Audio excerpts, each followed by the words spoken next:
Bună ziua! Mă numesc Alexandru Binic și astăzi vom încerca să efectuăm un videoclip despre relații internaționale.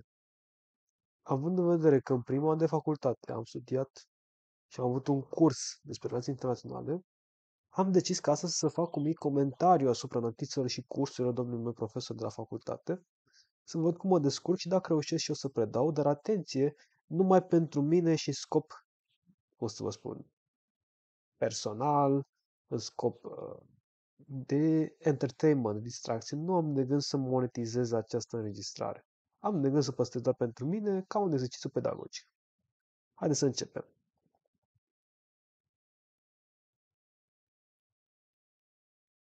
Astăzi o să discutăm mult despre realism. Realism este un curent important al relațiilor internaționale care descrie mai bine lumea în care ne înconjoară. Care sunt supozițiile principale ale realismului? În primul rând, statele sunt actori raționali și sunt principalele entități. Pentru că realiștii văd natura umană ca fiind puternic legată de existența statului. Statul și națiunea sunt constructuri fictive. De exemplu, noi în istorie ne-am cedat de noi înșine pământurile, pădurile și mările anumitor zeități, ca în schimb unei protecții divine, noi să avem parte de anumite beneficii. E bine, și statul este o construcție fictivă, fie că vorbim despre o construcție laică sau o construcție religioasă. Statul este doar în mintea noastră, este o construcție artificială. Însă, sunt mai multe națiuni care au stat, națiuni-stat, care de-a lungul anilor s-au ciocnit și au avut interese antagonice. Realiștii mai consideră că omul este egoist de la natură și urmărește interesul propriu. De asemenea, natura este pesimistă, ceea ce înseamnă că noi suntem violenți de la natură și că apariția statului, este esențială. De exemplu, un filozof numit Thomas Hobbes a scris Leviatanul și spunea că lumea trebuie să fie condusă de sus în jos. Adică trebuie să existe un conducător suprem care să se ocupe de majoritatea oamenilor care sunt într-o stare de natură periculoasă. El a mai spus că humans are living a life nasty, brutish and short. Ceea ce înseamnă că viața oamenilor este scurtă, brutală și dură și plină de războaie.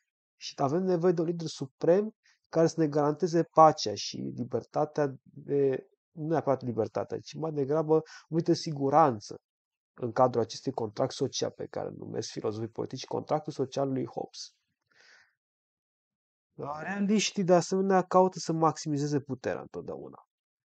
De asemenea, a existat alți filozofi nume Sun Tzu, un alt filozof nume Sun Tzu, care a spus că prea multă etică strică, pentru că morala nu are ce căuta în arta războiului sau în arta negocierii și așa mai departe. Omul este de obicei lipsit de scrupule, pentru că omul este egoist de natură și natura este pesimistă. Ceea ce înseamnă că noi suntem oricând cu cuțitul pe la spate și suntem în stare să ne cuțităm vecinul, de exemplu. Ceea ce înseamnă că dacă ești prea etic sau moral, risci să cazi în dezavantaj în fața unuia care nu este etic sau moral. Este acea dilemă a egoistului și a altruistului. Pentru că dacă un altruist rămâne altruist pe piața de afaceri, la nivel de competiție, iar un egoist rămâne egoist, egoistul va avea mai mult de câștigat pe piața afacerilor decât altruistul, iar altruistul va dispărea. Ceea ce înseamnă că și altruistul trebuie tot în timp ca să se adapteze și să supraviețuiască, trebuie să devină și el egoist. Asta este o maximă a filozofilor britanici precum Adam Smith, care a fost preluată și de către realiști. Evitarea utopiei mai este un alt punct central al realismului. Gândiți-vă că Woodrow Wilson a fost considerat un idealist, la fel și Immanuel Kant cu 200 înainte de Woodrow Wilson. Ceea ce înseamnă că o utopie înseamnă o lume ideală, o lume în care oamenii sunt buni la natură și o lume în care se ajută, cooperează. Din ce realiștii spun că așa ceva nu există neapărat fără anumit interes. Nu există cooperare fără interes, de dragul cooperării. Nu există așa ceva. Și asta înseamnă că utopia trebuie să fie evitată. Wilson credea că prin principiul securității colective Noi vom reuși să apărăm popoarele mai puțin protejate. Însă dacă e să ne gândim la istorie, până și după înființarea Ligii Națiunilor în 1919, care garanta principiul securității colective, au existat cazuri precum invadarea Manciuriei de către Japonia în 1930, anii 30 și invadarea Etiopiei de către Italia în 1935, care au violat aceste înțelegeri din cadrul Ligii Națiunilor, în special principiul securității colective, iar statele care făceau parte din Liga Națiunilor nu au făcut nimic decât să condamne atacul. Mai e chestia, accentul pe frică. Frica, se spune în psihologie, că este cel mai bun element mobilizator, care te mobilizează să ieși din starea de confort. Ți-e frică să pierzi pe cineva, să frică să pierzi pe ceva, să pierzi ceva. De asemenea, ți se pare că tot timpul ești vânat de un urs și ești motivat, fie să ataci, fie să rămâi nemișcat, fie să fugi. Ce înseamnă că frica este un fel de motor al societății, este ceea ce ne împinge de la spate să trăim și să acționăm în ca atare. Există două tipuri de realism. Defensiv structural. Ce înseamnă că statele agresive se autodistrug pentru că celelalte state din jur vor încerca mereu să se apere împotriva agresorului și să creeze coaliții. Gândiți-vă, de exemplu, la războiul Napoleoniei, lui Napoleon.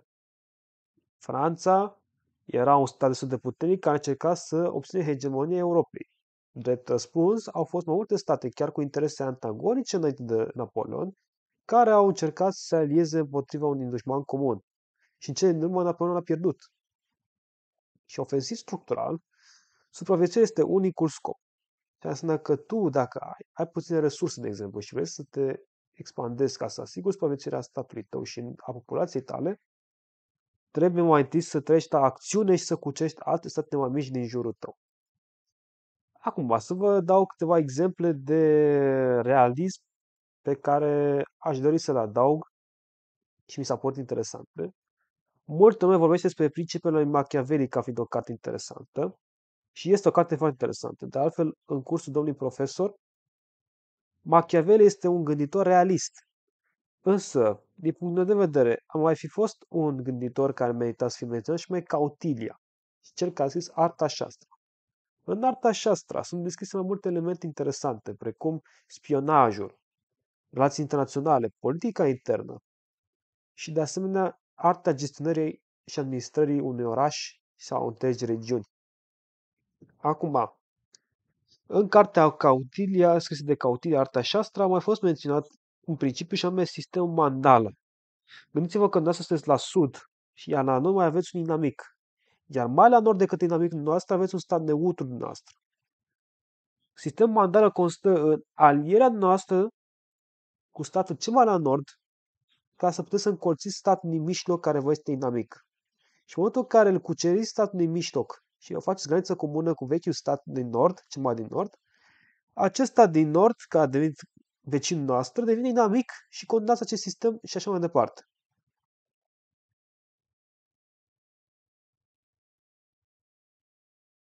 Există și avantaje și dezavantaje când vorbim despre realism. Întotdeauna. Pentru că anumite comportamentele umane sunt universale și eterne, într-adevăr. Însă, omul poate fi și bun la natură. De exemplu, în liberalism se spune că cooperarea este benefică. Se mai vorbește despre ceea ce se vorbește în realism despre jocul sumă nulă. Pentru că există, de exemplu, doi competitori și dacă unul câștigă ceva, celălalt va pierde din putere. Ce înseamnă că mai apare încă o dilemă, și anume dilema securității. Nu-ți permis să-ți lași competitorul să câștige ceva, pentru că altfel intri într-un dezavantaj. Și atunci ajungem la ceea ce se numește dilema securității sau cursa înarmărilor. Pentru că dacă avem, de exemplu, SUA și URSS din războiul rece global din secolul 20, dacă SUA își crește arsenalul nuclear, URSS va fi în dezavantaj față de SUA, așa că URSS își crește și ea arsenalul nuclear. Apoi RSS își crește din nou arsenalul nuclear și SUA trebuie să facă același lucru reciproc. Se ajunge la o cursă în armării care, până la urmă, va vedea cine este statul cel mai puternic și cine va ieși învingător. Aceasta este prima tranșă a înregistrării noastre. Sper că v-a plăcut.